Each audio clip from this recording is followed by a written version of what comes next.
Wassalatu wassalamu ala sayyidina Rasulillah Muhammad ibn Abdullah sallallahu alaihi wa ala alihi wa sahbihi wa man walah. Amma ba'du. Hadirin yang dimuliakan Allah Subhanahu wa taala. Menyambut malam Lailatul Qadar, kita harus mempersiapkan batin kita. Kita mempersiapkan hati kita. Kita bangun infrastruktur yang ada di dalam diri kita untuk menampung semua rahmat dan keberkahan serta karunia Allah Subhanahu wa taala. Kita bersihkan wadahnya, hati kita bersihkan dari kemaksiatan. Maka langkah pertama yang harus kita lakukan dalam membangun infrastruktur kita untuk mendapatkan malam Lailatul Qadar, menampung semua keberkahan yang Allah berikan di malam Lailatul Qadar, adalah dengan bertaubat kepada Allah Subhanahu wa taala. Bertaubatlah kepada Allah dengan sebenar-benarnya taubah, dengan sehakikat-hakikatnya taubah. Kita boleh melupakan dosa-dosa kita yang lalu. Kita boleh melupakan masa kelam kita yang dahulu. Kita boleh lupakan catatan hitam kita yang terdahulu. Allah mengampuni semua dosa-dosa kita jika kita kembali kepadanya Subhanahu wa ta'ala. Allah memberikan taubat kepada hamba-hambanya yang ingin kembali kepadanya. Bahkan Allah menawarkan kepada orang-orang yang telah melampaui batas dari umatnya Nabi Muhammad SAW. Allah mengatakan kepada mereka untuk tidak berputus asa terhadap rahmat Allah, untuk jangan pernah berputus asa terhadap rahmat Allah. Sesungguhnya Allah Subhanahu wa ta'ala maha mengampuni dosa dan mengasihi orang-orang yang bertaubat kepadanya. Hadirin yang dimuliakan Allah Subhanahu wa ta'ala, kita bertaubat kepada Allah, ya, kita mohon ampun kepada Allah. Allah akan mengampuni kita dan menyayangi kita semua. Seperti halnya seorang ibu yang sangat sayang kepada bayinya, sayang terhadap anaknya. Si anak main di kotoran, main di tempat yang berlumpur, badannya penuh dengan lumpur, wajahnya penuh dengan kotoran. Begitu, si ibu datang menghampiri anak tersebut, ya, lalu mengangkat anak itu, memandikan anak tersebut, membersihkan pakaiannya. Setelah dibersihkan pakaiannya, dimandikan anak tersebut, dibersihkan, disucikan, kemudian diberikan wewangian untuk anak tersebut dan dipakaikan pakaian yang baru, yang bersih dari si ibu yang berhati kasih sayang kepada anaknya. Ini kasih sayang seorang ibu kepada seorang anak. Kasih sayang Allah lebih besar daripada kasih sayang seorang ibu kepada anaknya. Hadirin yang dimuliakan Allah Subhanahu wa ta'ala, persiapkan, ya, diri kita, bangun infrastruktur yang ada dalam diri kita ini, dalam hati kita, dalam menyambut malam Lailatul Qadar ini, ya, dengan tawadhu, dengan rendah hati. Sesungguhnya Allah Subhanahu wa ta'ala memberikan rahmatnya yang luas, rahmatnya yang besar kepada orang-orang yang merendahkan hatinya kepada Allah. Dan Allah bersama dengan mereka. Ana inda munkasirina gulubuhum min ajli. Aku bersama orang-orang yang hatinya tertunduk, tawadhu, merendah karena aku, karena Allah Subhanahu wa ta'ala. Tawadhulah, rendahkanlah diri kita. Jangan merasa lebih baik daripada siapapun yang ada di dunia ini. Karena rahmat Allah yang turun di malam yang penuh keberkahan tersebut akan mengalir ke tempat-tempat yang rendah, seperti hujan mengalir ke tempat-tempat yang rendah. Rahmat Allah mengalir ke dalam hati-hati yang rendah, yang tawadhu kepadanya. Air hujan kalau turun dia ngalir ke tempat yang rendah. Yang paling rendah akan menampung banyak curahan air hujan. Begitu juga hati yang paling tawadhu, ya, hati yang paling merendah di hadapan Allah, maka dialah hati yang paling banyak menampung rahmat Allah Subhanahu wa ta'ala. Dan yang ketiga, hadirin sekalian, hal yang mesti kita bangun, yang mesti kita siapkan di dalam menyambut malam Lailatul Qadar adalah kita berhusnudzon kepada Allah Subhanahu wa ta'ala dan berhusnudzon kepada hamba-hamba Allah Subhanahu wa ta'ala. Khoslatani laisa fawqahuma minal khair, husnudzon billah wa husnudzon bi ibadillah. Dua perkara yang tidak ada kebaikan di atas dua perkara ini adalah husnudzon kepada Allah dan husnudzon kepada hamba-hamba Allah. tidak akan pernah salah orang yang berhusnudzon kepada Allah dan kepada hamba Allah. Tidak pernah keliru orang yang husnudzon sekalipun dia keliru. Tidak pernah benar orang yang suudzon sekalipun dia benar prasangkanya. Naudzubillah. Dulu ketika wukuf di padang Arafah, seorang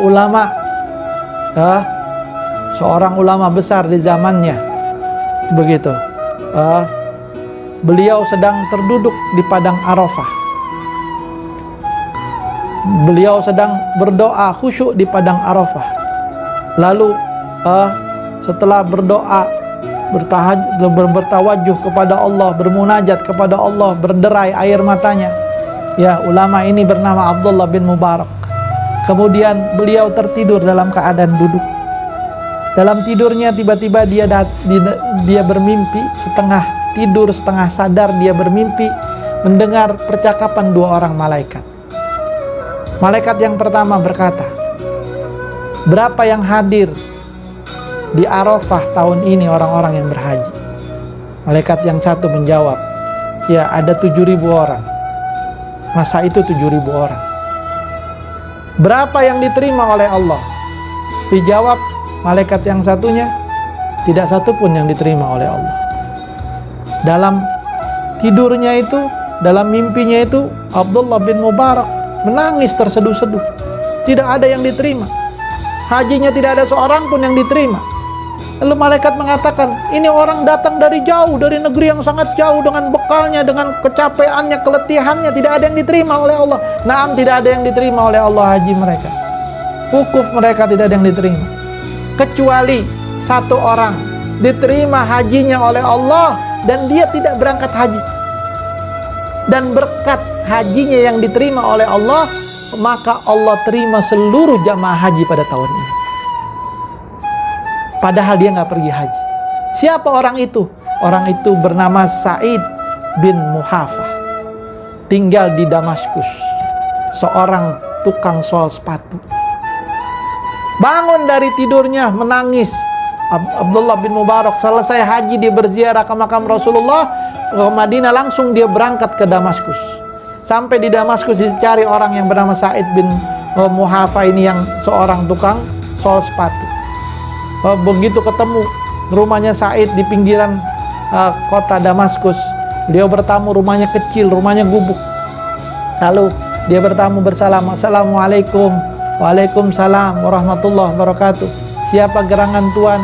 "Saya ini Abdullah bin Mubarak." "Abdullah bin Mubarak, ulama dari Mekah, begitu, datang ke rumahku." Ya, begitu mereka katakan kepadaku. "Tapi ya akhi, aku bertamu ke sini ingin mengambil keberkahan darimu."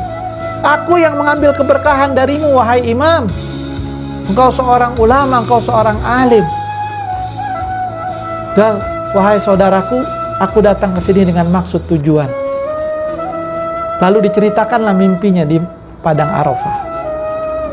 Ketika diceritakan mimpinya di padang Arafah, Sa'id menangis terseduh-seduh. Dibilang, "Duhai Tuan, saya tidak punya amalan apa-apa.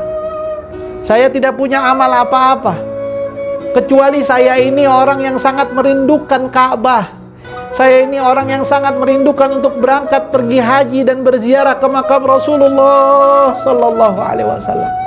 Setiap tahun ketika jamaah haji berangkat, mereka bertalbiyah, labbaik Allahumma labbaik, labbaik la syarika lak labbaik. Hati saya terenyuh. Hati saya terasa teriris-iris dan saya ingin sekali bersama mereka berangkat haji. Maka sejak 30 tahun yang lalu saya mulai menabung. Saya mulai menabung sedikit demi sedikit dari hasil yang saya hasilkan daripada jasa sol sepatu itu. Kemudian terkumpul tahun ini sebanyak 300 dirham. Maka saya bersiap untuk pergi haji tahun ini. Ongkosnya sudah cukup. Dan kebetulan tahun ini istri saya sedang hamil, dia ngidam. Lalu satu hari sebelum saya berangkat haji, istri saya mencium bau masakan dari tetangga saya. Kemudian istri saya mengatakan, "Lagi ngidam ini, wahai suamiku, ini bau masakan harum sekali, tolong mintakan buat aku sedang mengidam." Lalu dia pergi bawa mangkok kecil, minta itu masakan ke tetangganya. Tetangganya seorang janda punya anak-anak kecil, begitu rumahnya kecil sekali, gubuk rumahnya. Wahai tetanggaku, istriku sedang hamil, dia sedang mengidam, cium bau masakan kamu, dia kepingin tolong bagi sedikit, semangkok kecil ini saja. Kata tetangganya, wanita itu yang janda dan mempunyai anak-anak yang masih kecil-kecil, dia mengatakan, tidak bisa Tuan, mohon maaf. Minta sedikit, kalau kamu tidak kasih saya bayar berapa harganya. Tidak bisa Tuan, tidak boleh. Kenapa tidak boleh? Tidak boleh Tuan, sedikit saja. Tidak boleh Tuan, ini makanan halal buat saya, haram buat Tuan. Begitu. Lalu ditanya, kok bisa makanan ini halal buat kamu tapi haram buat saya? Kita sama-sama muslim. Lalu si perempuan itu mengatakan, Tuan, saya ini dan anak-anak saya sudah 3 hari tidak makan. Saya kelaparan, kami kelaparan sekeluarga. Lalu saya pergi keluar rumah mencari sekedar apa yang bisa kami makan. Lalu aku bertemu bangkai keledai. Keledai itu haram, bangkainya apalagi. Lalu aku ambil sepotong daging dari bangkai keledai itu dan aku masak, inilah masakannya. Halal makanan ini buatku karena 3 hari aku belum makan bersama anak-anakku. Tapi ini haram buat Tuan. Menangis Sayyidina Sa'id. Sa'id menangis. Lalu dia pulang ke rumah istrinya, dia ceritakan kepada istrinya. Istrinya bilang, berhenti itu, suruh tetangga kita jangan teruskan masaknya, buang masakan itu. Ini bawakan masakan buat. Maka dibawakan masakan buatnya dan Sa'id mengambil tabungannya 300 dirham dibawa bersamanya. Sampai di rumah itu perempuan, itu ibu janda, dikasih makanan, ibu buang itu makanan, ini makanan yang halal buat kamu. Makanan masakan istri saya. Bahagia itu ibu, kemudian diberikan 300 dinar, 300 dirham, ya, hasil menabung selama 20 tahun, ya, 30 tahun, begitu, untuk pergi haji diberikan. Ini ibu, uang saya berikan kepada kamu supaya agar menjadi bekal buat kamu dan keluarga kamu. Nggak jadi berangkat haji. Dikasih duitnya semuanya sama tetangganya yang miskin, ini janda yang miskin. Begitu dia keluar dari rumah itu, aku mengangkat tangan kepada Allah.